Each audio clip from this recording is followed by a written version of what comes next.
안녕하세요. 네. 만나뵙게 되어서 영광입니다. 네. 정체성 관련해서 질문을 드리려고 하는데요. 네. 제가 초등학교 1학년 때부터 이제 아버지를 따라서 외국에 가서 살았습니다. 네. 그래서 석사 과정을 마치고 현재 한국에서 직장 생활을 하고 있습니다. 네. 그런데 이제 한국에 살다 보니까 한국에서는 저는 외국인이고 외국에서는 저는 한국인입니다. 그래서 좀 이제 갈등도 많고 좀 상처도 많이 받았는데요. 그래도 외국에서의 삶이 더 행복했던 것 같아서 외국으로 박사 과정을 가면서 좀 이민을 생각하고 있습니다. 네. 그래도 한국 음식도 좀 좋아하고 이제 부모님도 한국인이고 여자친구도 한국인인데 이민을 가야지라고 생각하면 좀 많이 슬픈데요. 저의 정체성을 좀 더 견고히 하고 어떻게 하면 이민을 한다면 행복하게 살 수 있을까요?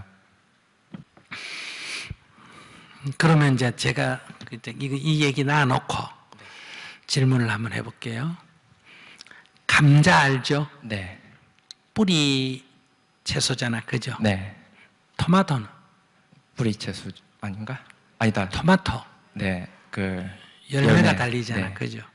만약에 유전공학자가 네. 이 둘을 네. 감자하고 토마토를 유전자 조작을 해가 네. 뿌리에는 감자가 달리고 네. 그 다음에 줄기에는 토마토가 달리도록 만들 수 있을까 없을까? 과학이 충분히 발전한다면 가능할 수도 있죠. 충분히 발전하면 가능할까? 지금도 가능할까? 그건 아주 쉬운 거예요. 네. 지금도 가능해. 네. 그러면 지금까지의 이 종자라고 하는 종 있잖아, 그죠? 그것은 자연에 의해서 선택된 거예요. 네. 근데 이제 인공적으로 종을 만들 수 있어요, 없어요? 있습니다. 있게 됐어. 그래서 이제 앞으로 인간은 신의 영역으로 이제 영향력을 넓힌다 이런 말을 한단 말이에요. 네. 그 이유는 이제 옛날에 이 종이라는 것은 누가 만들었다? 신이 만들었다. 이 만물을 신이 창조했다 이런 의식을 갖고 있다 보니까 그걸 이제 신의 영역이라고 해놓으니까 인간이 종을 만들 수 있으니까 신의 영역까지 이제 넘본다 이렇게 얘기가 나오는 거란 말이에요. 네. 그러면 이것의 정체성을 어떻게 가져야 할까? 감자가 아니다. 토마토도 아니다. 네. 이렇게 해야 될까? 감자이기도 하고 토마토이기도 하다. 이렇게 자기 정체성을 잡아야 될까? 감자이면서 네, 토마토이기도 한 걸로 잡아야 될 것 같은데요. 네. 근데 이 세상에 지금까지는 감자가 토마토밖에 없었잖아. 네.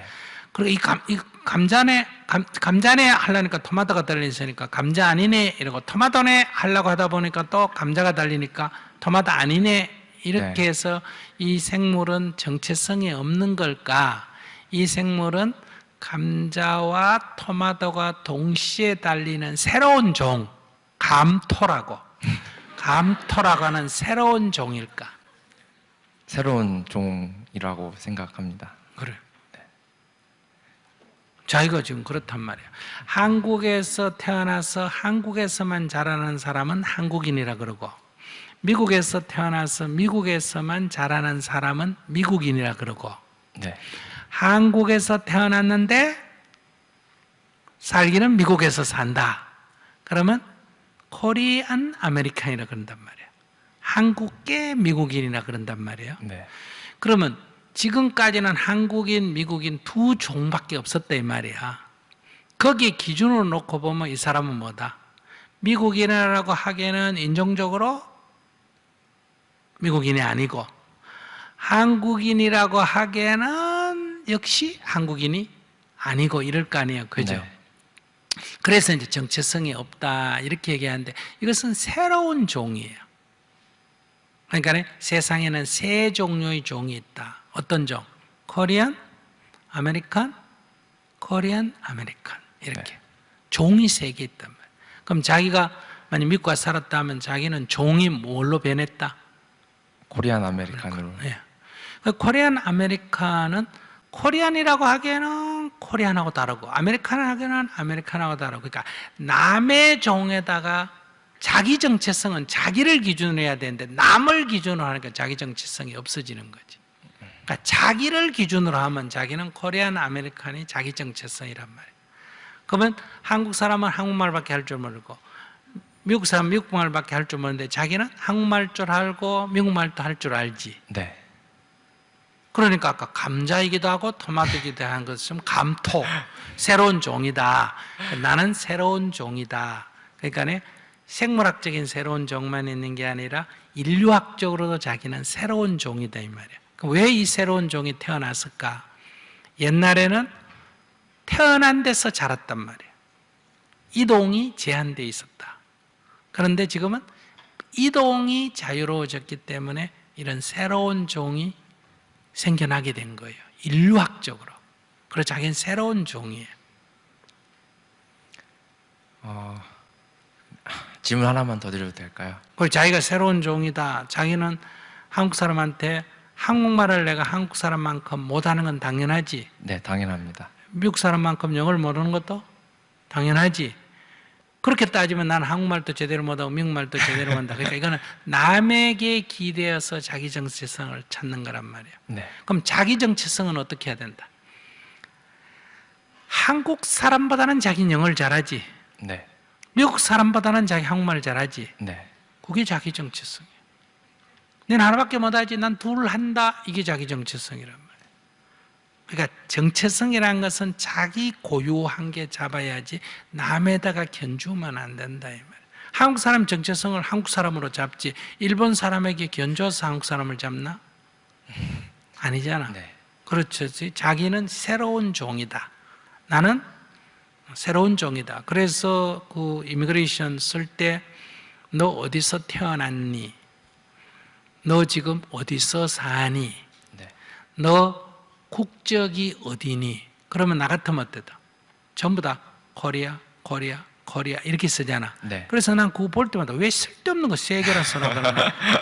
그런데 이 세 개는 여행하는 데에서는 자기 태어난 데하고 자기 국적하고 현재 자기 사는 곳이 다 다른 사람도 있나 없나? 있습니다. 굉장히 많아. 그래서 그게 그 이미그레이션에서는 그게 필요한 거예요. 그런 것처럼 이제는 세계가 다른 문화에 지금 다른 조건에 처해 있다 이거야. 조금 더 지나면 이제 족이 많이 바뀌어. 사람은 이 생물학적으로 인간의 유전자를 조금 조작할 수 있어요, 없어요? 있습니다. 있죠. 그러니까 우리에게 기억력을 더 많이 가질 수 있는 뭐 유전 조작을 한다든지 수명이 더 오래 사는 유전 조작을 한다든지 병에 강한 유전 조작을 한다든지 이것도 가능하죠. 네. 생물학적으로 가능하잖아, 그죠? 이렇게 해서 지금의 자연에 의해서 주어진 인간, 호모사피엔스가 아닌 제3의 인간으로 갈 수도 있어요. 이게 자연 선택에 의해서 아니라 인간의 지적 설계에 의해서 갈 수도 있다 얘기요.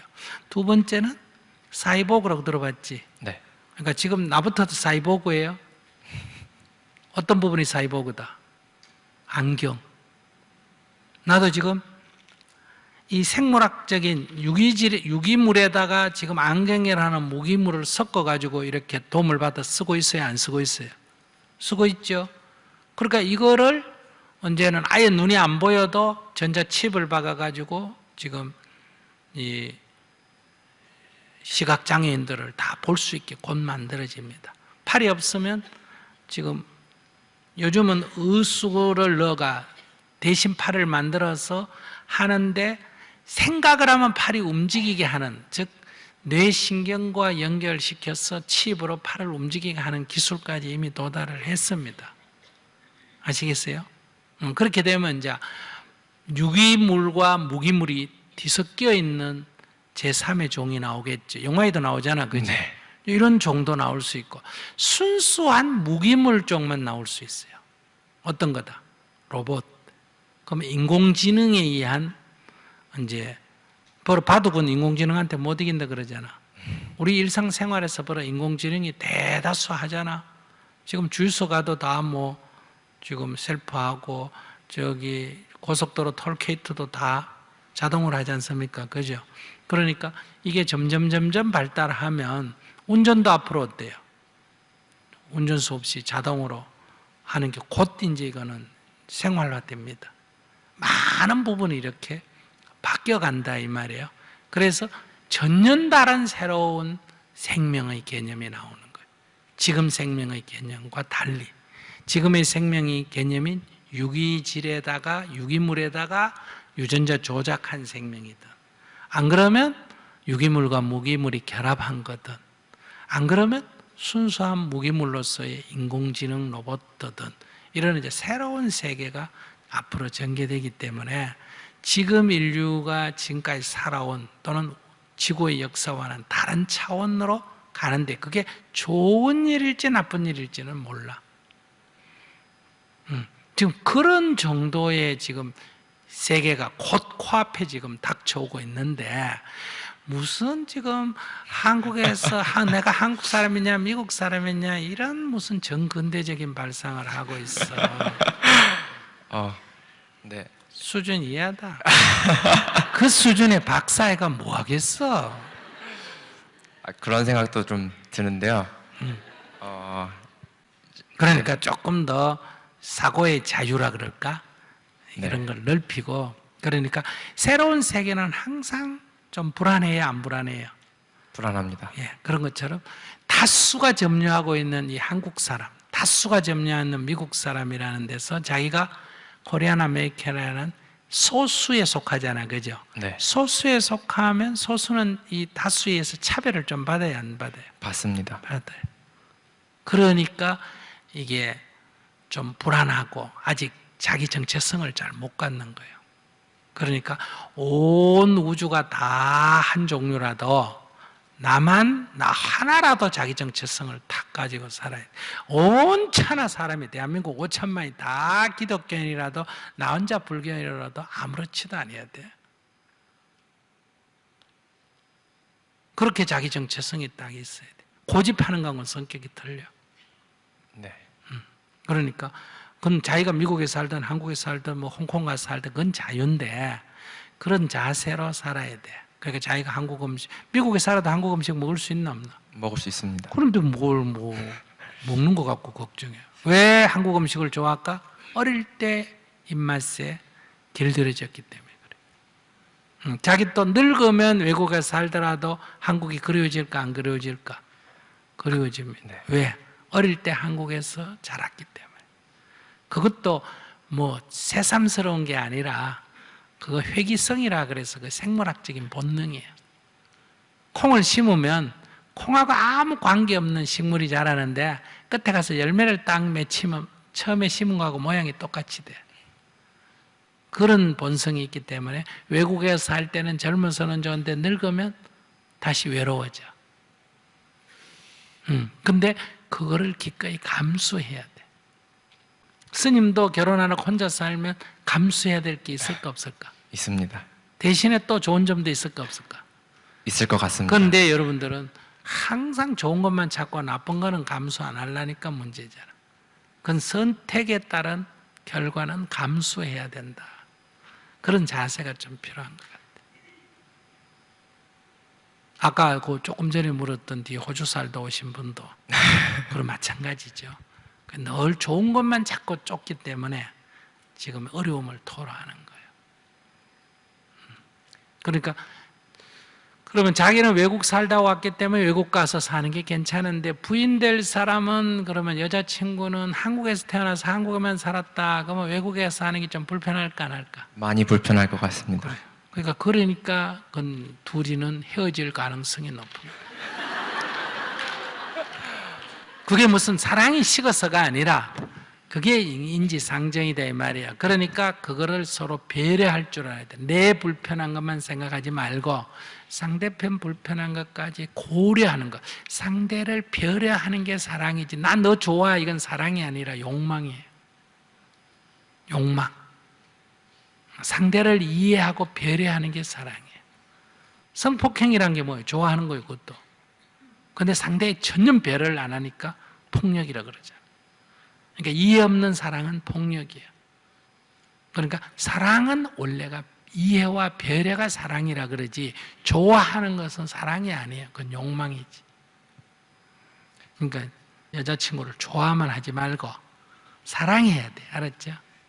그래서 저는 그러니까 이민을 가면 뭐 외국에서 살고 여자친구는 한국에서 살면서 어머니 도움을 받아서 애를 키우는 게 그것도 괜찮지 않을까 생각을 했는데 그건 좀 거의 사이코 수준이다. 근데 좋은 것만 자꾸 따가 생각하는 거예요. 그건 안 돼. 결혼을 왜 하나? 같이 살려고 결혼하나? 애 놀라고 결혼하나? 같이 살라고 결혼하나? 애 놀라고 결혼하나? 같이 살라고 결혼했는데 떨어져 살겠다 하면 결혼을 하면 안 되지. 그런 생각을 갖고는 결혼하면 안 돼. 남자든 여자든. 그건 굉장히 위험한 발상. 네. 그리고 엄마는 자기를 키운 걸로 끝나지 왜 남의 애를 왜 키워야 돼? 그게 무척 자기가 아직 성인이 안 됐다는 발상이야. 하늘이 두 쪽 나도 내 애는 누가 키워야 된다? 내가 키워야지. 누구 손에도 넘기면 안 된다. 내가 죽어버려서 돌볼 사람이 없을 때는 넘길지 몰라도 강아지도 자기 새끼를 남한테 안 넘기는데 사람이 자기 새끼를 남한테 넘긴다 그러면 그거는 아직 성인의 미성년자예요. 미성년자가 애를 낳아서 이런 문제가 생기는 거예요. 그래서 애를 낳아가 친정엄마, 시어머니한테 맡겨놓고 직장 다니고 이거는 아직 어른이 안 된 사람이에요. 생물학적으로만 성인이 돼가 새끼를 낳았지 정신적으로 하나의 의미로서 그 아이를 보호할 준비가 안 돼 있는 사람이다. 이런 사람은 애기 낳으면 안 돼요. 그리고 애기를 자기가 미국에 살면 한국에서 태어나도 미국에 살면 미국 사람 되듯이 애기를 할머니가 키우면 그게 할머니 아이일까 내 아이일까? 할머니 아이. 그렇지. 그럼 자기하고 형제가 되는 거야.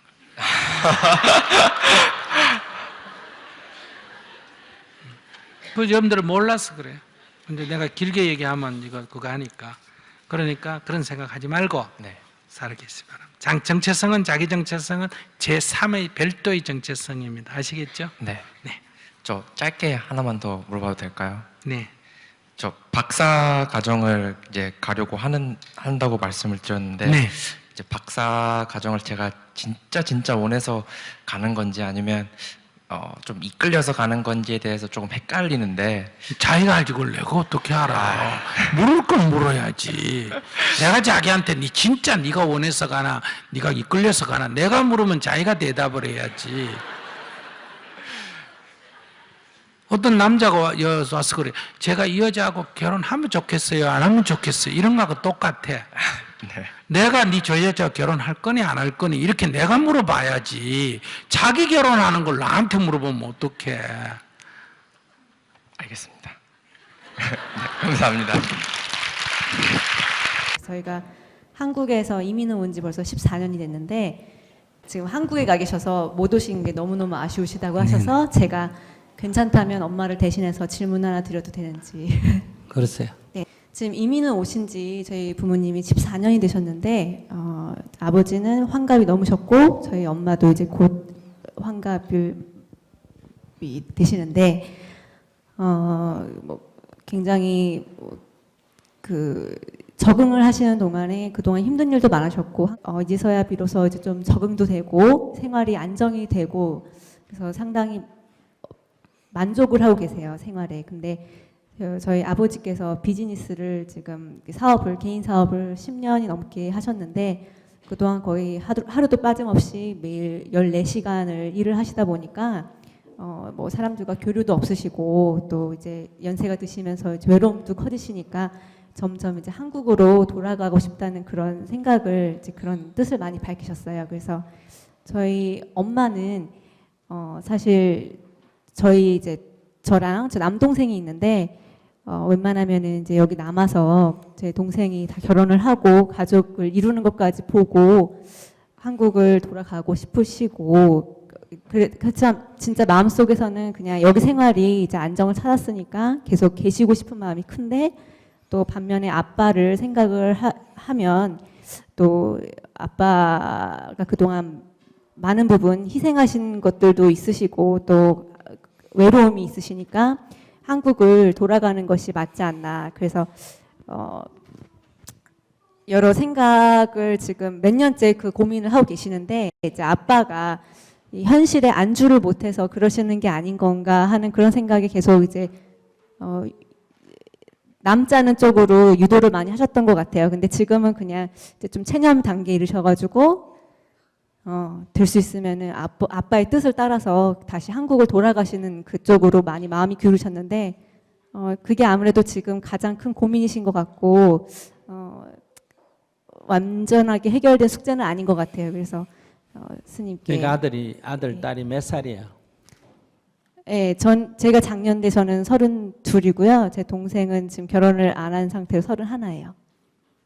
그러면 어머니가 어떤 판단을 할 때 자기가 여기 있고 싶다 하면 있어도 되고 가고 싶다 하면 가도 되는 건 좋은데 아들 딸이 장가를 보낸다 뭘 한다는 이유로 여기 있는다 하는 거는 여기 있는 근거가 올바르지는 않습니다.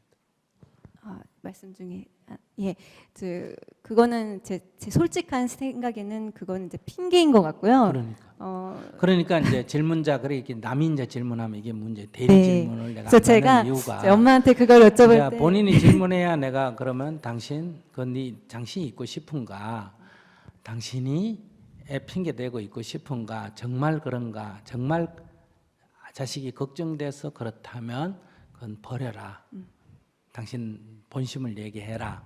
그 다음에 당신이 있고 싶은데 아이들 핑계대고 그렇게 한다 그러면 이건 핑계다. 그냥 내가 있고 싶다 이래 말하지 애들 핑계를 대지 마라. 이제 본인 같으면 이제 직설적으로 이렇게 얘기를 하는 거거든. 그래서 내가 대리 질문을 안 받는 거예요.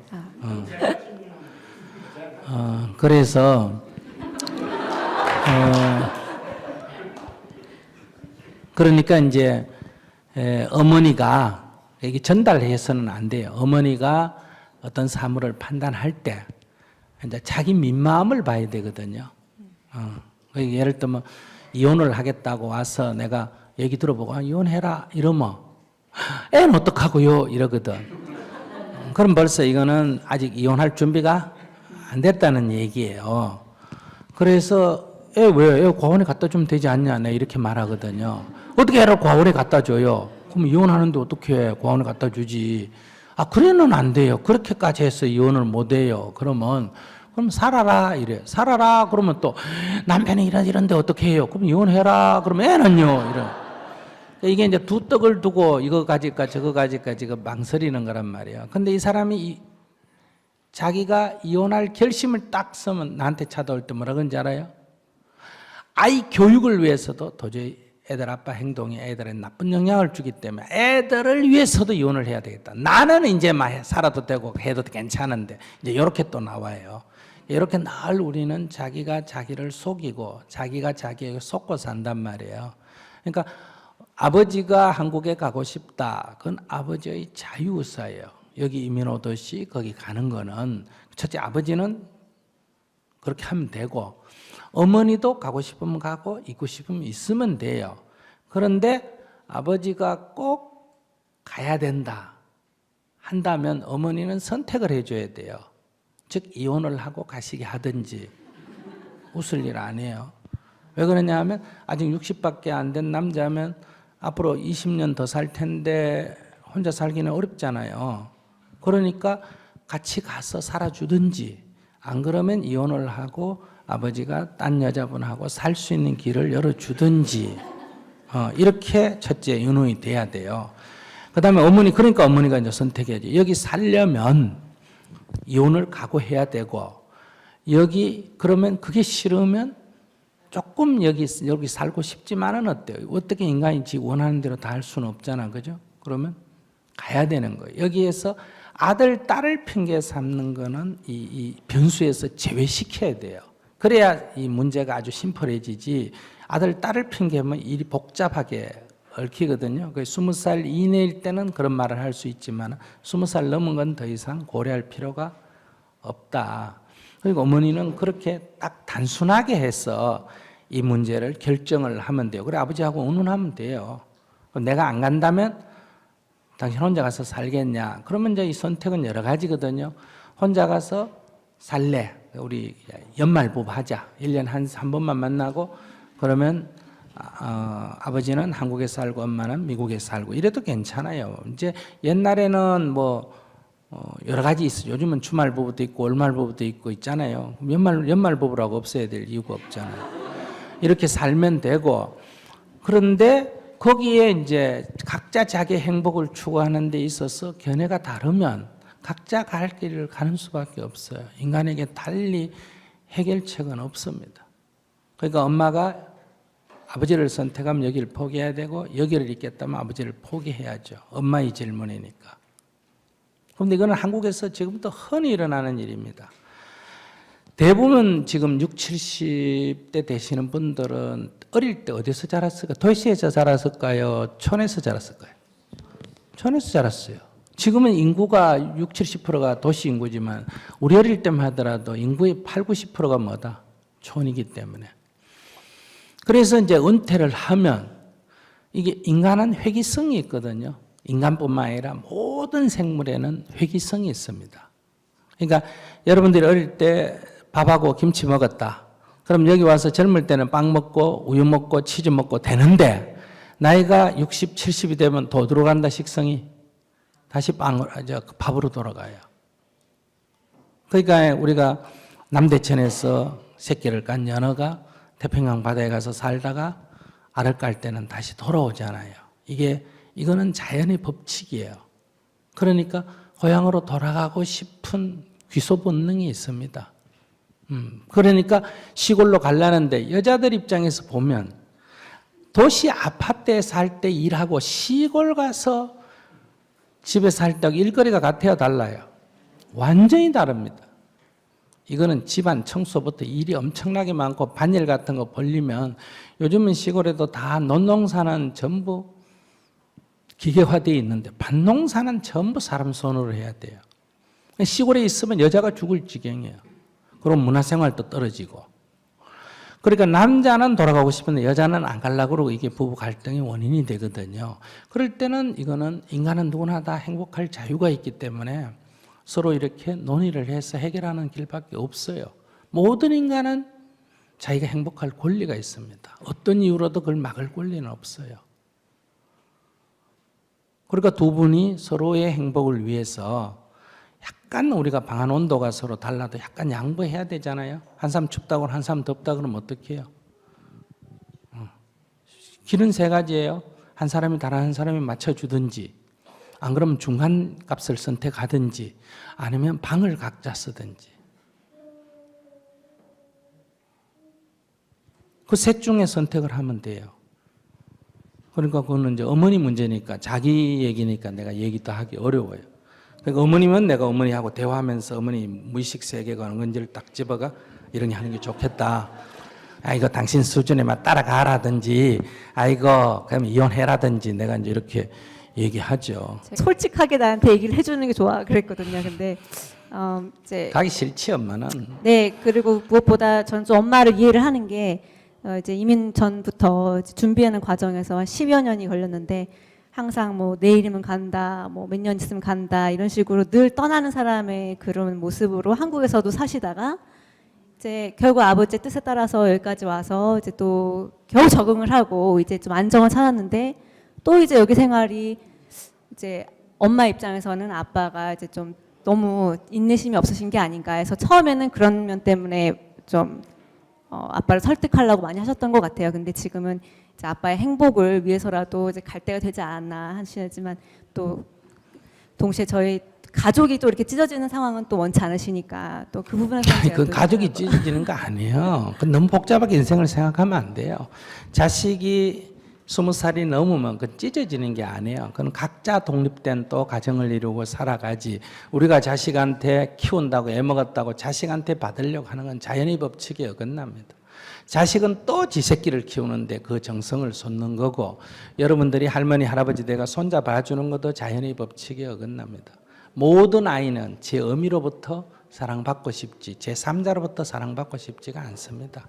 그러니까 내가 보기에 딸이 그 애 키운다고 힘들어하는 거 그거 내가 생각해가 딸을 도와준다고 손자를 보면 손자에게 어미의 사랑을 받을 수 있는 권리를 뺏는 거나 똑같아요.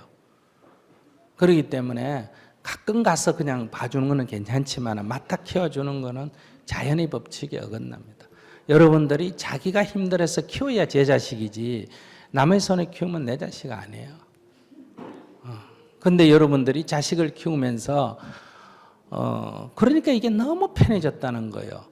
자식을 낳아서 키우면 그건 당연히 힘이 드는 거고 힘드는 속에서도 이게 자기 자식을 스스로 키워 나가야 되는 거 아니에요. 그럼 자식 키우는데 아무도 힘 안 든다?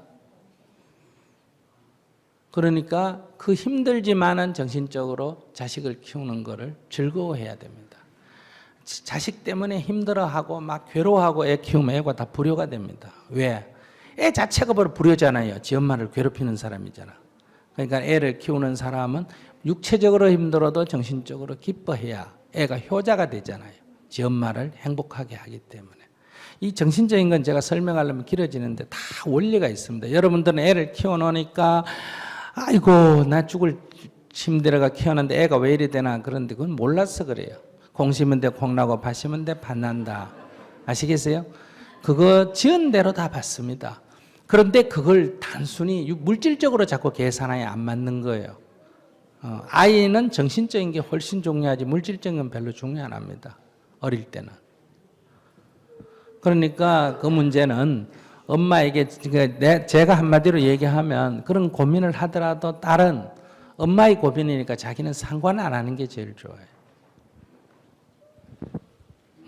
제가 엄마가 그런 문제로 고민하구나 그냥 이 정도로 하고 나는 내일 해야 돼요. 거기에 고민에 같이 빨려드는 거는 결국 자기 인생이 수렁에 엄마의 삶의 수렁에 자기가 한 발 또 디디게 되는 거거든요.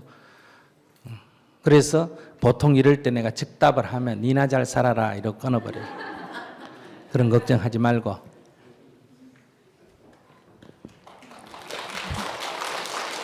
감사합니다.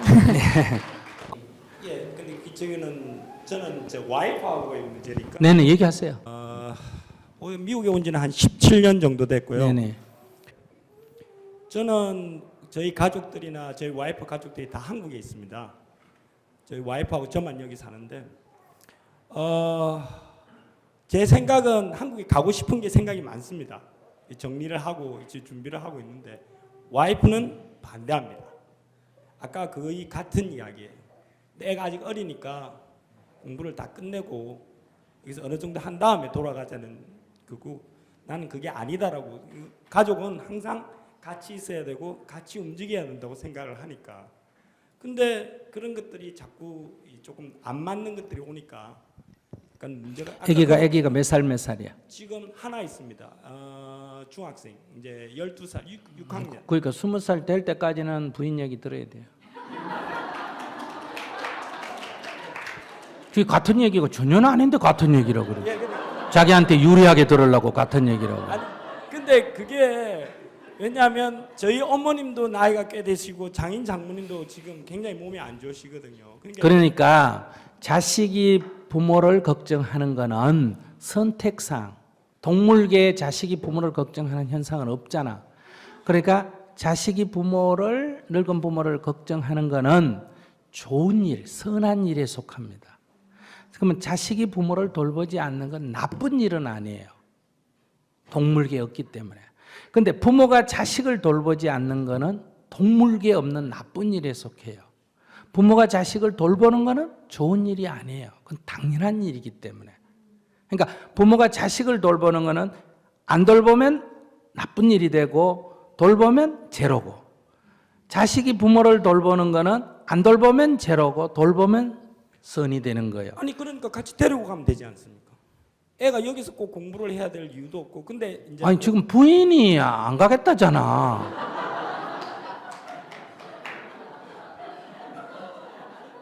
부인이 안 가겠다는 거는 왜 잊어버리고 생각을 해? 결혼을 하면 이미 절반은 자기 권리를 포기해야 돼. 남자든 여자든. 많이 포기하고 삽니다. 술도 뭐 안 하고. 포기하고 살아? 와이프 시킨 대로 다 하고 살거든요. 와이프 시킨 대로 다 하면 안 가야지. 뭘 다 하긴 다 해. 제일 중요한 건 지 고집대로 하면서. 그게 아니 그러니까 애가 공부가 끝날 때까지는 더 이상 이 문제는 언급하지 말고 딱 그러니까 자기가 부모가 늙었든 죽든 뭐 여기 있는 동안에 죽어도 부모는 기다려주지 않지 않습니까? 죽어도 자기 죄가 아니라잖아. 그거는 그러니까 저런 남자는 한 부모 한 여인의 아들로서는 괜찮은 남자예요. 그러나 한 여인의 남편으로서는 빵점이에요. 이 세상의 남자가 한 어머니의 아들로서 괜찮은 거하고 한 여인의 남편으로서 괜찮은 건 전혀 다릅니다. 자기는 지금 결혼을 했으면 한 여인의 아들은 선을 끊고 한 여인의 남편이 자기의 주 핵심이에요. 그렇게 양다리 걸쳐가지고 하면 안 돼. 본분을 잊어버리면 안 돼. 한 여인의 남편으로서의 자세를 갖고 한 여인의 아들로서는 형편이 되면 하고 안 해도 그만이다. 제가 그렇게 효자는 아니거든요. 왜 그럼 부모 핑계 대? 가고 싶으면 그냥 가고 싶다 그러지. 근데 가족은 같이 있어야죠. 같이 있으니까 여기 있으라잖아. 같이 있어야 되니까. 만약에 부인이 한국 가겠다 하면 자기가 여기 있고 싶어도 아니, 근데 포기하고 많이 따라가야지. 설득했어요. 거의 아? 이제 저한테 넘어왔어요. 이제 같이 가기로. 그래 뭐 그건 괜찮아. 부인이 동의하면 괜찮은데 예. 그야 뭐 괜찮아. 그게 정말로 동의를 하는 건지 자기 진심으로 동의를 하는 건지는 모르겠지만 내가 보기에 별로 어떤 여자가 그 진짜 동의하겠어. 하도 고집을 편히 봐주는 거지. 그렇게 해가 억지로 가면 틀림없이 한국 가면 부부싸움이 됩니다. 만약 한국 가서 자기가 생각만큼 여기보다 더 잘 살고 더 자리 잘 잡으면 문제가 없는데 조금만 어려우면 이제 계속 바가지 긁혀요. 그 좋은 거 놔놓고 미쳐가 와가지고 계속 바가지 긁히는 거예요. 그러니까 그거는 스님 말씀이 맞습니다. 왜냐하면 와이프는 여기 생활에 굉장히 만족하거든요. 뭘. 제가 집 가게밖에 모르고 뭐 나가는 것도 없고 맨날 와이프 애들만 다 그거 하니까. 그래요. 여자들은 여기 사는 걸 좋아해요. 아주 예. 특별한 10명 중에 1명 빼고는. 왜 남자들은 여기가 못하지. 한국 가면 술집도 있고 뭐 노래방도 있고 아니, 그런 건 게 아닌데요. 있으니까 낫지. 그 친구도 있고 뭐 온갖 건 낫지. 뭐 그 이해는 돼. 근데 그런 수준이면 결혼을 안 해야 된다 이 얘기야. 나도 그 수준인데 나는 나하고 당신하고 차이점은 나는 내 수준을 알아서 안 했고 자기 수준을 몰라가지고 했다. 그건 맞습니다. 그러니까 결정을 했으면 가는 건 좋지만 한 번 더 얘기해가 이게 지금 결정이 자기가 잘한 것 같지만은 2, 3년 후에 이 후유증이 나타나면 또 문제가 되니까 충분하게 다시 토론을 해서 정말 있고 싶으면 지금 중학교니까 이제 한 4, 5년만 더 있으면 되잖아. 지금 비즈니스가 안 되는 것도 아니고 되면 한 4, 5년 더 있다 가면 되지. 그 부모님 돌아가시면 자기 죄가 아니라니까. 돌아가시면 장례 치러주면 돼. 그런데 그 부모님 만약에 이러다가 돌아가시면 네가 가자 그럴 때 안 가가지고 효도 못해도 이런 말 하면 안 돼. 근데 왜냐하면 20살이 넘으면 자기 인생은 자기가 선택하는 거지 누구 때문에라는 핑계를 대면 안 돼. 맞습니다. 근데 제가 보는 관점이 조금 틀린 게 뭐냐면 스님 말씀대로 20살이 돼서 애가 20살이 교육이 다 돼서 가게 좀 되면 제가 지금 거의 50인데 그러면 한 60쯤 돼가 가면 한국에 가서 제가 할 수 있는 일들이 별로 없을 것 같고 지금 가도 별로 할 일 없어.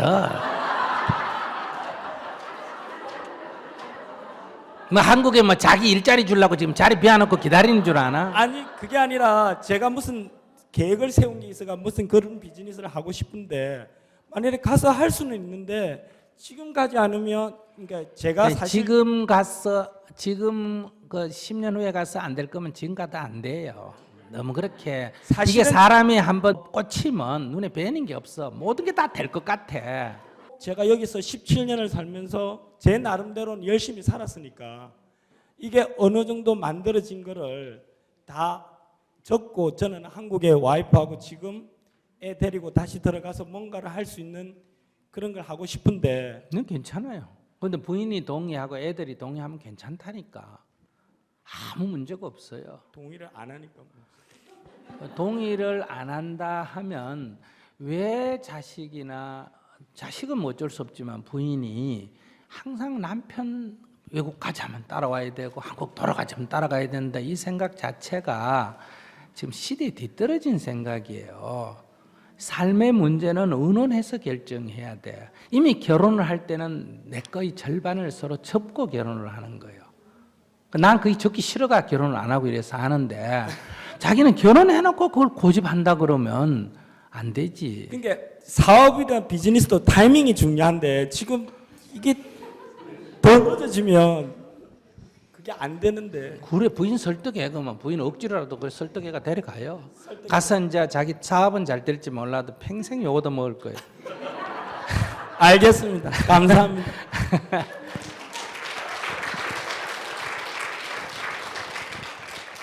전혀 같지 않는 문제를 갖다고 썰 넘어가려고.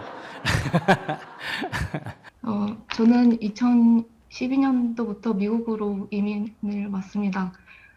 인종이 다른 사람들과 어울려 살고 있고요.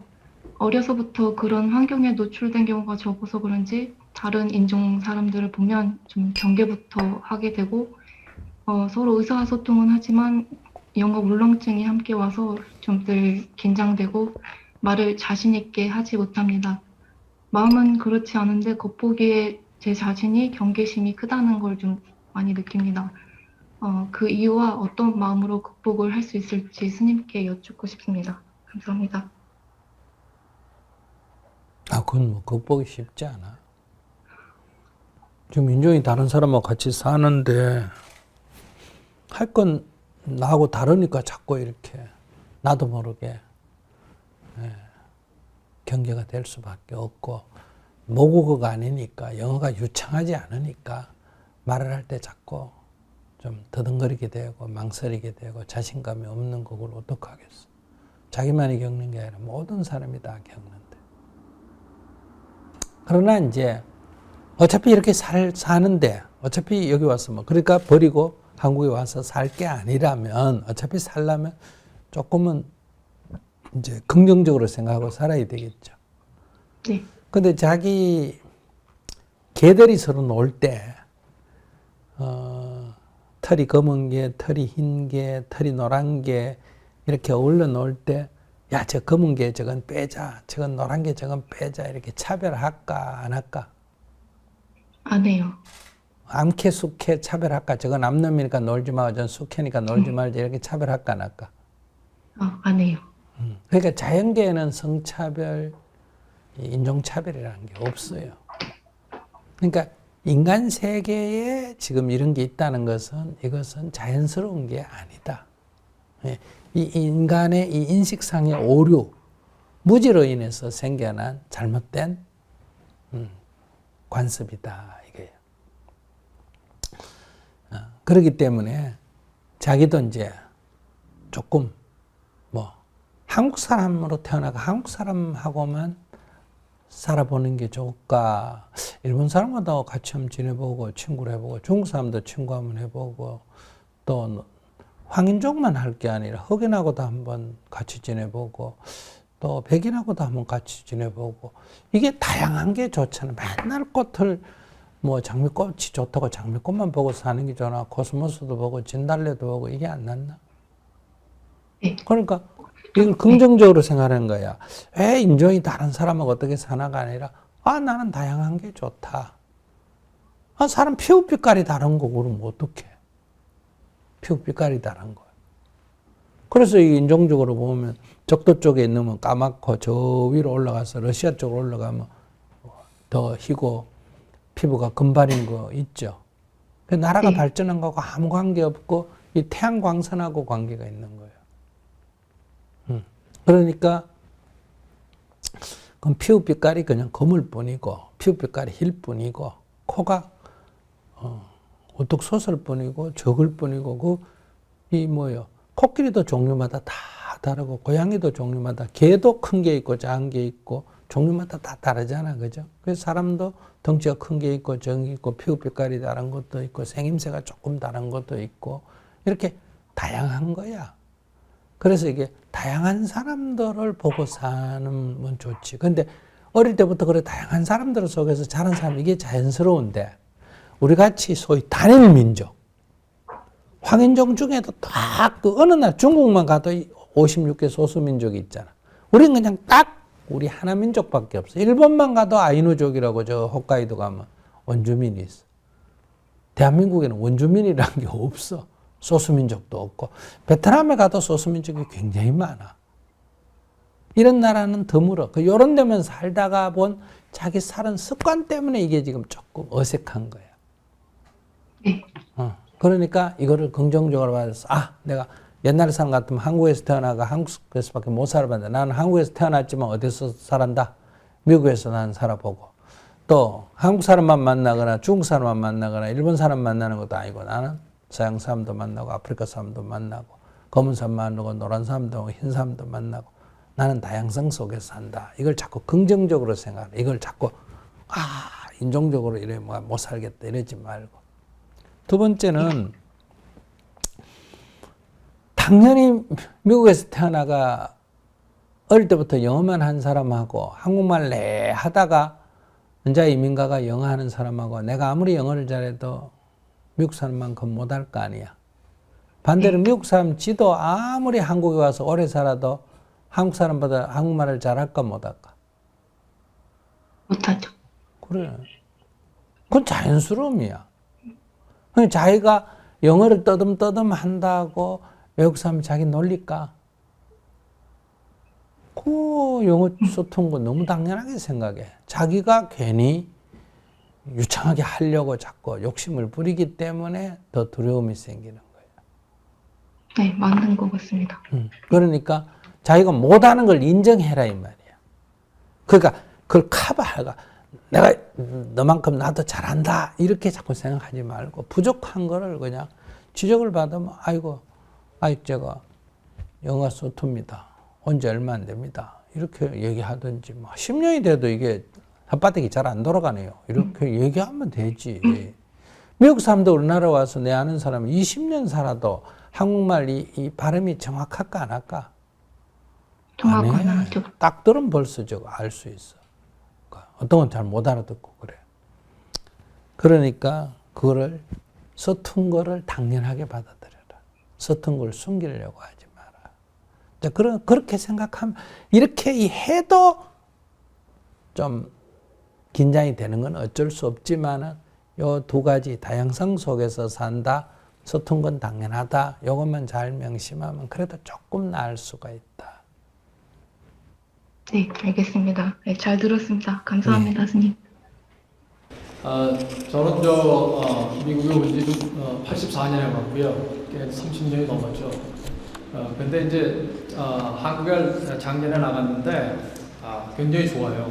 그냥 모든 게 다 너무 미국보다 더 좋고. 근데 제가 이제 한 가지 스님한테 여쭤보고 싶은 게 그 갭이 좀 있어가지고 그 친구들하고 만나도 이렇게 뭔가 좀 갭을 느꼈는데 혹시 스님께서 그 80년대를 살았던 그 사람들하고 지금 이 시대를 사는 한국 사람들하고 어떤 정서라든지 어떤 가치관이라든지 그런데 좀 혹시 느끼시는 그런 차이점 같은 게 있으신지 그런 게 좀.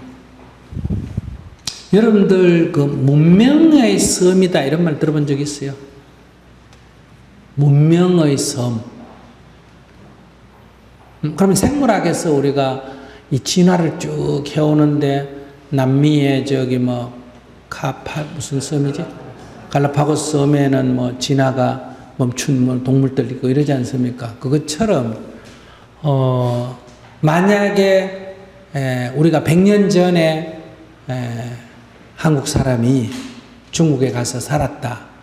그러면 그 사람은 중국에 살았기 때문에 중국에 물든 요소도 있고 그 사람이 한국 것을 고수한다면 100년 전 걸 고수하고 있습니다. 지금의 한국하고는 전혀 다릅니다. 그 사람이 훨씬 더 오리지널이에요.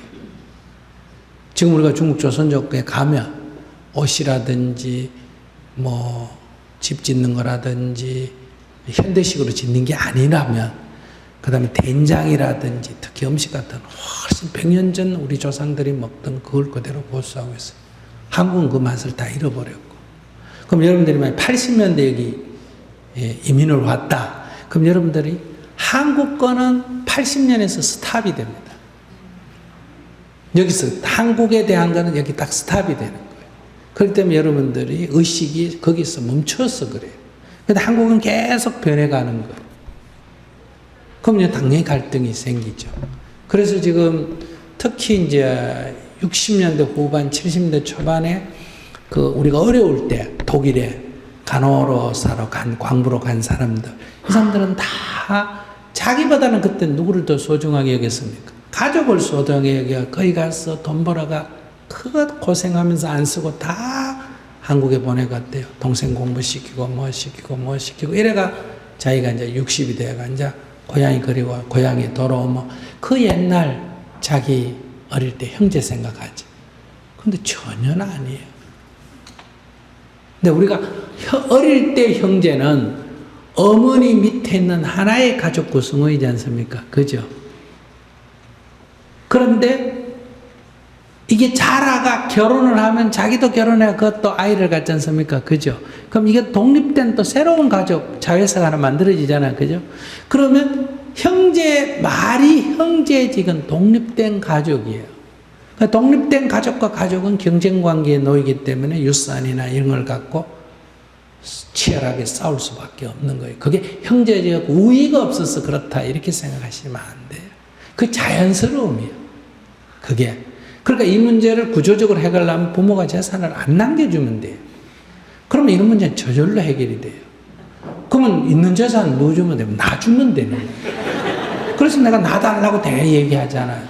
그러면 그 북한에 굶어 죽는 사람도 없고 인도의 불가촉 천민도 없고 굳이 그거를 자기 자식을 싸우게 만들 이유가 없잖아요. 그런데 의족해 나눠 가져라. 그건 될 수가 없어요. 그러면 이 세상 보고 너 의족해 살아라 이런 얘기하고 똑같은 거예요. 그러니까 여러분들은 이런 아까 부부 갈등도 뭐 부부가 무슨 문제가 있어서 그런 게 아니라 그게 자연스러움이에요. 그 자연스럽지만은 이건 바람직하지는 않습니다. 그럼 어떻게 해소할 거냐 이런 문제가 되는 거예요. 그래서 지금 한국으로 가면 그러니까 자기가 내가 미국에 살면서 미국적인 거는 또 나한테 새로운 게 이루어졌겠지만은 이 한국적인 건 자기는 80년대에 정지되어 있는 거예요. 그러니까 한국에 있는 사람은 거기 변한 거예요. 그러니까 안 맞죠. 내가 생각하는 거 하고 그 사람들이 생각하는 거 안 맞습니다. 또 그 사람은 또 나하고 보고 어떠냐. 이 미국적인 요소가 이렇게 가미되어 있지 않습니까? 그죠? 그래서 또 안 맞는 거예요. 자식, 미국, 지가 뭐, 언제 지가 미국인가 이라고 미국 흉내 내고 있다. 나도 모르게 얘기를 하다 보면 미국에서는 안 이런데, 뭐, 이거는 어쩐데, 이러잖아요. 우리도 여기 오면서 제일 차 타고 다니면서 불편한 게 빨간불에 우리는 우회전 하지 않습니까? 그죠? 여기는 막 파란불에 좌회전 하더만, 할 때마다 나는 가도 되나? 이런 생각이 드는 거예요. 예를 들면 이런 것부터 굉장히 차이가 날 수밖에 없습니다. 그래서 이제 여러분들이 한 30년 여기 살아서 아무리 여기 30년 살아도 미국 사람이 안 되죠. 왜? 여기서 태어나서 여기 사는 사람하고 30년 살다가 와가 여기 30년 살면 어떻게 같이 되겠어요? 그 같이 되기를 바라는 게 잘못된 거예요. 그러면 자 그럼 난 미국 사람 아니다. 한국에 가겠다. 한국 가서 살면 그럼 미국에 30년 살다 온 사람이 한국 사람이 되겠어요? 안 되겠어요? 안 되지. 그럼 또 이게 아니야. 그래 또 들어오고 왔다 갔다 하잖아요. 그러니까 기존은 한국에서 태어나가 한국에서 사는 사람, 미국에서 태어나서 미국 사람이 주류고 한국에서 태어나서 미국에 사는 사람은 소수잖아. 그죠? 그러면 이 소수가 주류의 기준을 두고 내가 미국 사람이냐 한국 사람이냐 하면서 미국 사람도 아니고 한국 사람도 아니에요. 그러면 정체성을 어떻게 가져야 되느냐? 나는 코리안 아메리칸이다. 이렇게 정체성, 제3의 정체성을 가져야 돼요. 도마다가 있고 감자가 있는데 감자는 뿌리에서 채소 뿌리가 열리고 토마토는 줄기에서 열매가 열린다. 근데 그걸 유전자를 조작해가 두 개를 통합했다. 뿌리에서도 감자가 열리고 위에는 토마토가 열리기 지금 얼마든지 가능하죠. 그럼 이건 감자냐 토마토냐 이런 질문하고 같아요. 이건 제3의 종입니다. 감토라고. 아시겠어요? 감토라는 제3의 종이다. 이런 얘기요. 이걸 자꾸 이게 도마뱀이야, 이게 감자냐 이렇게 얘기하는 건 이미 기존 질서에 두고 자꾸 자기를 평가하는 거다. 이런 얘기예요. 그러니까 여러분들은 한국에서 온 미국 사람이니까 여러분들은 미국에서 차별을 어느 정도 감수할 수 있습니다. 왜? 내가 이민 왔다 이렇게 생각하거든요. 근데 이곳에서 태어난 아이는 이민 온 아이가 아니에요. 아메리칸이에요. 걔는 그냥 아메리칸이에요. 왜? 여기 헌법이 뭐예요? 무슨 주의? 속지주의. 여기서 태어난 미국 사람, 오리지널 미국 사람. 탈 것만큼도 이렇게 뭐 외국에서 왔다 이런 생각할 필요가 없어요. 여기서 태어난 애가 미국 사람인데 이렇게 정의가 되고 있기 때문에. 그래서 우리가 어떤 문제를 접근할 때도 아버지식으로, 부모식으로 접근하면 안 돼. 얘들은 혼자 오리지널 아메리칸으로서 자기 권리를 주장할 수 있는 거. 우리는 시민권을 가지면 그런 권리를 법적으로 주장할 수는 있지만 심리적으로는 안 됩니다. 나는 한국 사람이 늘 이 무의식 세계에 깔려있기 때문에 남 나라에 와서 이렇게 대충 사는 거예요. 그리고 우리 아들은 남의 나라에 와서 사는 게 아니고 지 나라에 사는 거예요. 관점이 바뀌어야 되듯이. 그래서 한국에 가면 그건 당연히 친구들하고 이렇게 나는 좀 바뀐 거예요. 그러니까 한국에 오히려 더 오리지널 한국 걸 가지고도 있고 또 미국 것도 가지고 있고 이런 거예요. 그 한국에는 서서히 변화온 거예요. 서서히 변화온 거예요. 한국 사람들은 몰라요. 서서히 변화와 있기 때문에. 자기가 자기 얼굴 늙는 건 모르잖아요. 옛날 사진 봐야 늙은 줄 알지. 그러니까 한국 사람 모르는 거예요. 우리는 여기 살다 가서 옛날 게 딱 정치되어 있으니까 가면 알 수 있죠. 여러분들도 자기 부모가 같이 사는 형제는 자기 부모 얼굴 늙은 거 알까 모를까? 몰라요. 근데 여러분들이 이민 와서 살다가 10년 만에 가면 아버님이 확실히 늙으셨다 이런 걸 알지만 한 집에 늘 사는 사람은 그걸 알 수가 없습니다. 여러분들은 여러분들 아이가 얼마나 잘 크는지 모르죠? 나는 여러분들 아이들이 저런 조그만 애를 인사했는데 몇 년이 또 가면 애가 나보다 더 커가 이래 있어. 와가 와 빨리 컸나 이렇게 생각이 드는데 매일 보는 사람은 그걸 못 느끼죠. 그와 똑같다. 그래서 이게 이제 문화의 정체성, 문화의 썸이라 그래요. 이 문화가 옮겨가면 거기서 멈추는 겁니다. 진화가 안 되고 나머지는 이게 진화가 되는데 그건 딱 멈춥니다. 자기 사고가 80년에 이면 80년에 멈춰요. 그럼 스님이 여기 오면 지금 내가 한국에서 활동하기 쉬울까 미국에서 활동하기 쉬울까? 한국계를 상대로 하면 한국이 훨씬 쉽습니다. 한국은 이미 스님들이 변화된 사회에서 스님을 이해하는데 여기 지금 40년 50년 전에 이민 온 할머니들은 옛날 스님을 생각하는 거예요. 아시겠어요? 그리고 여기 오면 굉장히 힘듭니다. 맞추기가. 이것처럼 이게 이제 문화의 썸, 문명의 썸이라는 그런 이건 이제 인류 문화사적으로 있는 현상입니다. 네, 감사합니다. 네. 네, 안녕하세요. 네. 네, 만나게 돼서 저희 너무 영광입니다. 네. 질문 드리도록 하겠습니다. 저는 베트남에서 온 결혼 이민자이고요. 그래서 국제 결혼에 대해서 스님께서 어떻게 생각하시는지 좀 궁금하고, 저희 같은 경우에는 결혼 후에 외국, 즉 한국에서 장기적으로 살기로 하는데 어떤 마음으로 살아야 괴롭지 않고 행복하게 살 수 있는지 질문 드리고 싶습니다. 이상입니다. 네. 우리가 이제 결혼 낳아놓고 외국에 나가서 살 때 두 가지 경우가 있다. 이런 얘기예요.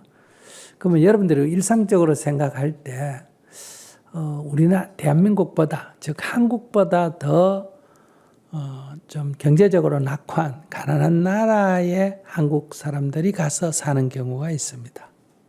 그 다음에 한국보다 더 발전된 부유한 나라에 가서 한국 사람들이 이민 가서 사는 경우가 있다 이 얘기예요. 그래서 제가 2014년도에 전 세계 한국 사람이 한 500명, 1000명 이상 사는 도시 115개를 선택을 해가 아프리카를 제외하고 제가 다 방문을 했습니다. 하루에 한 군데씩. 다시 말하면 오늘 하노이 버페, 내일 호치민 버페, 그 다음날 방콕 버페, 그 다음날 쿠알라룸푸르 버페, 그 다음날 싱가포르 버페, 이런 식으로, 그 다음날 자카르타, 이런 식으로 매일 비행기를 타고 다니면서 그러니까 저도 115일을 115버페를 했는데, 그걸 하면서 제가 생각했던 막연한 생각과 현지에 갔을 때 현황하고 많이 달랐습니다. 그게 뭐냐 그러면 불란서에 가서 산다, 영국에 가서 산다, 독일에 가서 산다, 뭐 노르웨이다, 뭐 스웨덴에 가서 산다, 이런 사람들이 우리가 생각할 때 좋은 데 가서 산다고 생각하잖아요.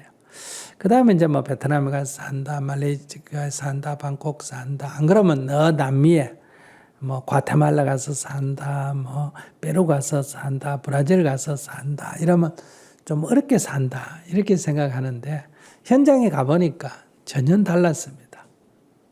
그러니까 동남아시아나 남아메리카에 제가 갔을 때는 거기 간 한국 사람들은 전부 투자 이민이었습니다. 거기가 사는데 전부 돈을 가지고 가서 공장을 운영하거나 사업을 하거나 투자 이민이니까 그 사회에서 대부분 다 잘 사는 축에 들어가는 거예요. 그러니까 스님이 가면 집도 어리어리한 집이고, 그 다음에 강연 장소도 전부 막 하노이도 큰 호텔이고 호치민도 호텔이고 이러고, 그럼 막 공항에 마중도 좋은 차를 가지고 나오고 이래요. 근데 이제 덴마크 코펜하겐이다, 스톡홀름이다, 뭐 노르웨이 오슬로다, 뭐 파리다, 이제 독일의 여러 도시다 가면 여기에 온 한국 사람들은 주로 대다수 80, 90%가 어떤 이민입니까? 노동이민이에요. 인건비가 높기 때문에 뭐다? 단신 몸으로 와가 직장을 구해서 와서 산다 이 말이에요. 그러니까 그 사회에서 생활 수준이 높은 축에 들어갈까 낮은 축에 들어갈까? 우리가 볼 때는 월급이 한국보다 몇 배니까 아주 좋아 보이지만 그 사회에서는 낮은 축에 들어가는 거예요.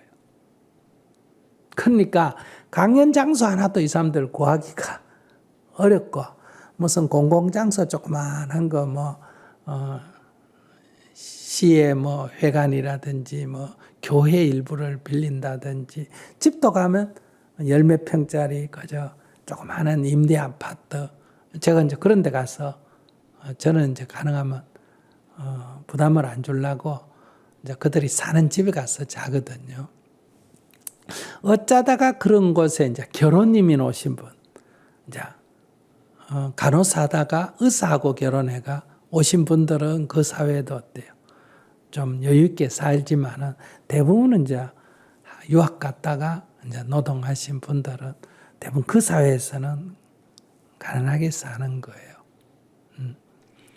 이제 왜 이 얘기를 하냐 하면 이게 이제 투자 인민하고 노동 인민의 큰 차이다.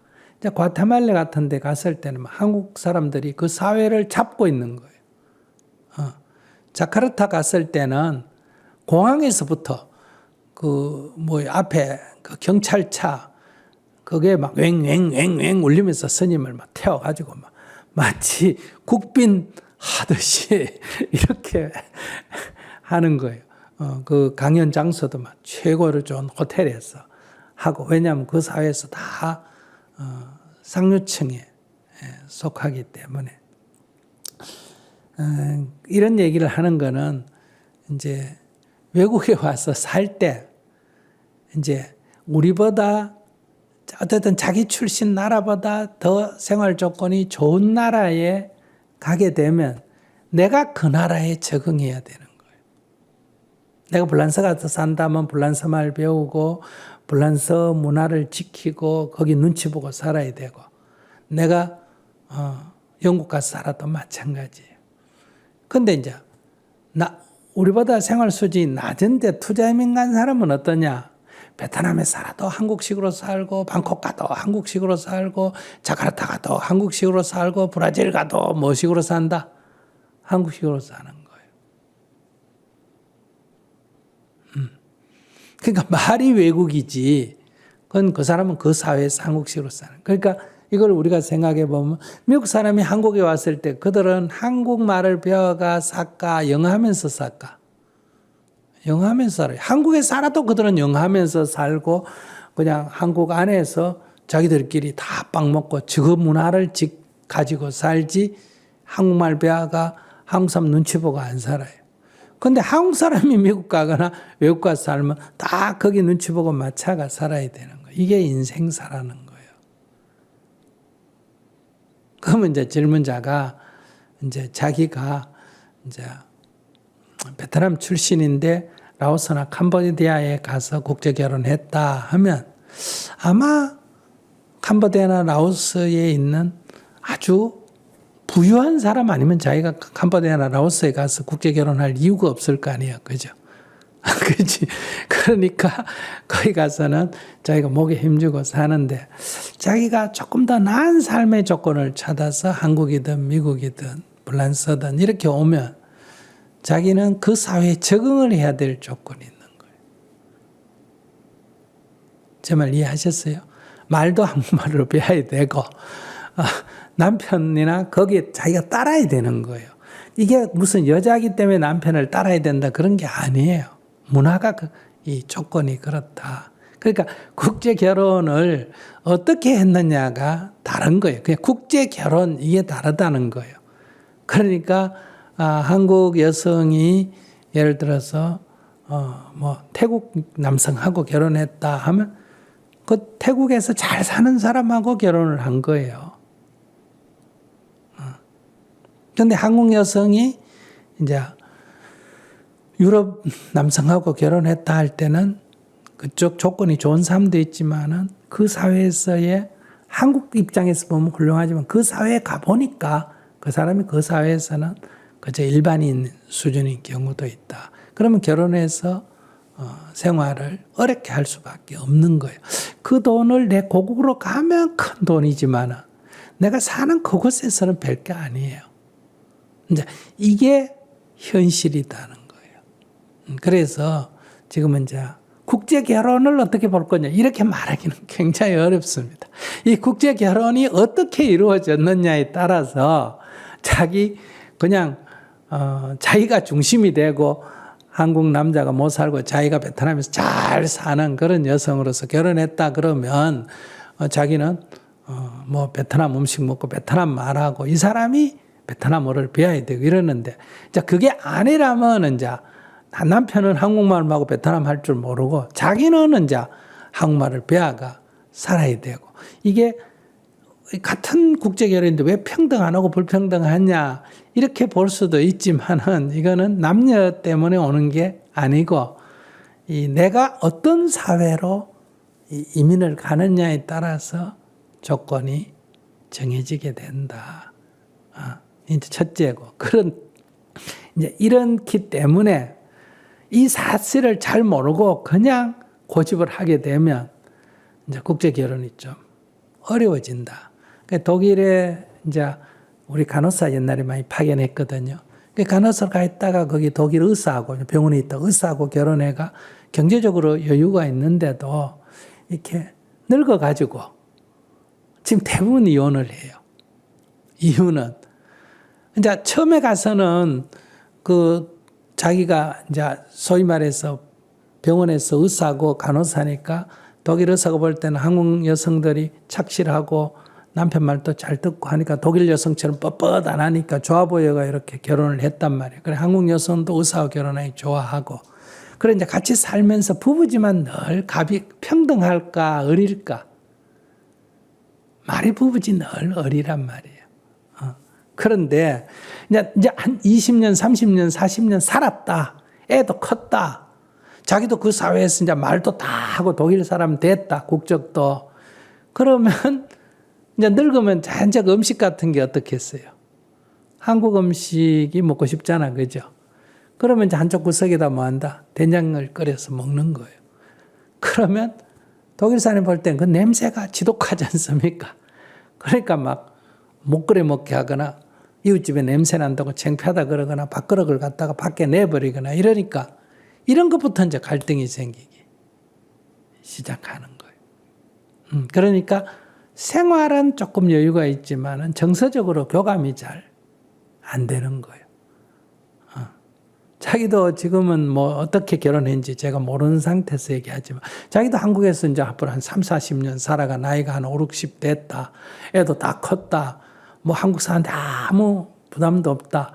근데 뭐 자기가 뭐 베트남 음식도 해 먹고 뭐 이렇게 하는데 남편이 그걸 뭐 문제 삼는다. 집에서. 그러면 이제 갈등이 생긴다. 이런 얘기. 그러니까 문화적 충돌이 일어납니다. 문화적 충돌이. 그러니까 이 문화적 충돌을 안 일으키려면 서로 문화를 존중해 주는 상호주의가 되거나 근데 대부분 남자들이 그 상호주의를 안 합디다. 제가 봤을 때 한국 사람이 문제가 아니라 불란서에 시집을 갔는데 불란서 남자가 그렇게 안 해주고 독일 시집을 갔는데 독일 남자가 그렇게 안 해주고 미국에 시집을 갔는데 미국 남자가 그렇게 안 해줘요. 근데 미국은 조금 다릅니다. 미국은 자유로운 나라다 보니까 한국 사람 미국에 많이 사는데 미국 남자하고 결혼해가 사는 사람은 소수예요. 대부분 한국 사람끼리 결혼해가 미국에서 살고 있기 때문에 미국 교민은 이거는 지금 얘기한 거하고 또 다른 케이스예요. 그건 몸만 미국 가서 살지 한국 사람끼리 한국 음식 먹고 그냥 한국식으로 사는 거예요. 근데 유럽에 가서 사는 사람들 대다수는 유럽 사회에 편입돼가 살고 있다. 이런 얘기예요. 그게 이제 자기의 케이스하고 좀 비슷하지 않을까 싶은데 그럴 때 문화적 갈등이 생긴다. 이런 얘기예요. 그 다음에 이제 친구들이 이제 이렇게 외국이니까 이제 부인 친구들이 한국 사람들이 많이 집에 자주 오잖아요. 그러면 한국말로 막 얘기하니까 남편은 한국말이 안 통하잖아, 그죠? 그러니까 그러고 뭐 음식을 먹거나 이런 게 문화적으로 안 맞으니까 이제 이럴 때도 또 부부간에 갈등이 생긴다. 그걸 이제 잘 이해하고 포용하는 그런 남성도 있고 그런 거를 싫어하는 남성도 있기 때문에 이제 이렇게 싫어하면 거기 또 충돌이 생기게 된다. 또 이제 자녀 문제가 어떠냐 하면 주로 이제 이 자녀들이 이제 이런 유럽에 가면 그 사람들이 이제 독일이면 독일인이 되지 않습니까? 그죠? 그러니까 이제 어머니에 대한 이제 이런 개인적으로는 어머니에 대한 사랑이지만은 이제 밖에 갔을 때는 이제 혼혈이 되지 않습니까? 그죠? 그러면 학교 가서 약간의 놀림이 된다. 요즘은 이제 이 교육을 통해서 많이 변화된다. 이런 것이 국제 결혼하면 이미 다 예약이 미리 그게 다 돼 있는 거예요. 그러니까 그걸 다 감안해야 돼.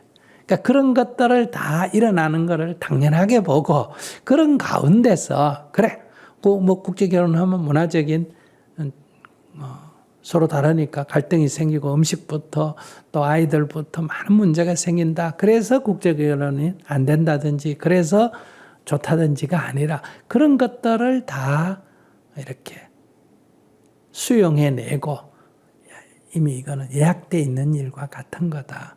이런 관점을 갖고 생활하면 괜찮아요. 그래서 그 어려웠던 분들이 이제 스님 법문 듣고 이혼한다고 이런 사람들이 스님 법문 듣고 이제 오히려 이제 자기를 고집하는 걸 내려놓고 상대를 이해하고 이러면서 다시 평화를 찾은 사람들이 많이 있는데 그래서 제가 가면 이제 오히려 국내보다 스님이 와서 상담해 주기를 더 요청을 하거든요.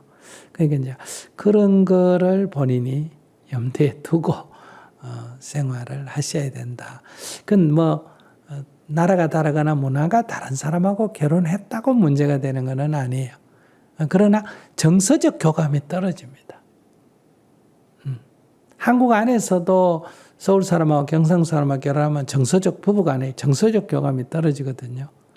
그래서 갈등의 원인이 되는데 하물며 외국인하고 결혼하면 이 당연하게 생각하는 게 상대는 아닌 경우에 갈등이 굉장히 많거든요. 그럴 때 당연하다는 게 서로 다르다는 거예요. 당연하다 그게 서로 다르다는 거예요. 그러니까 일종의 무의식적으로 자란 환경에서 정해져 있거든요. 그래서 그런 것들을 공부하면서 서로 다르구나. 그것을 다르다는 걸 인정하면서 그 사람 입장에서는 그럴 수도 있겠다. 한국 사람 입장에서는 그런 관점도 있을 수 있겠다. 자, 이런 문제가 있을 거고, 한국 사람도 그 민족주의적, 단일 민족이기 때문에 민족주의적 성향이 강하고, 베트남 사람도 우리 동남아 중에는 제일 민족적인 그 자존심이 강하잖아요. 그러면 이거는 나중에 자녀의 문제에 있어서, 만약 필리핀 여성하고 한국 사람하고 결혼했을 때하고는 베트남 여성하고는 좀 차이가 날 거예요. 그 어떤 엄마의 그런 베트남의 그런 아이덴티티를 가지려고 한국 남자들도 이게 보통 아니거든요. 그런 문제가 자녀 때문에 충돌할 가능성도 있다. 이런 것도 또 감안을 해야 된다. 그래서 그런 것들을 이제 이 수행만 공부를 하면 조화롭게 이렇게 이해하고 받아들이고 이렇게 하면 오히려 서로 다른 것들이 만남으로 해서 더 상승 효과를 나타낼 수가 있고 서로 다른 것들이 충돌을 하면 이제 오히려 역효과를 나타낼 수도 있다. 그런 것을 지혜롭게 생활해 나갔으면 좋겠다. 이런 말씀을 드리고 싶네요. 네, 감사합니다. 뭐 구체적으로 자기 어려운 게 있으면 얘기해 보세요. 저는 다행히 남편이랑 베트남에서 만나가지고 베트남에서 오랫동안 같이 생활했다 보니까 아까 말씀하신 그 문화 차이 같은 것도 어느 정도는 중화시키긴 했지만은 한국에 와서 살아보니까 또 있긴 있어요. 서로 다른 거. 네. 그리고 말씀하신 거는 원래도 알고 있었지만은 고집 좀 센 편이라서 네, 본인한테도 원래는 좀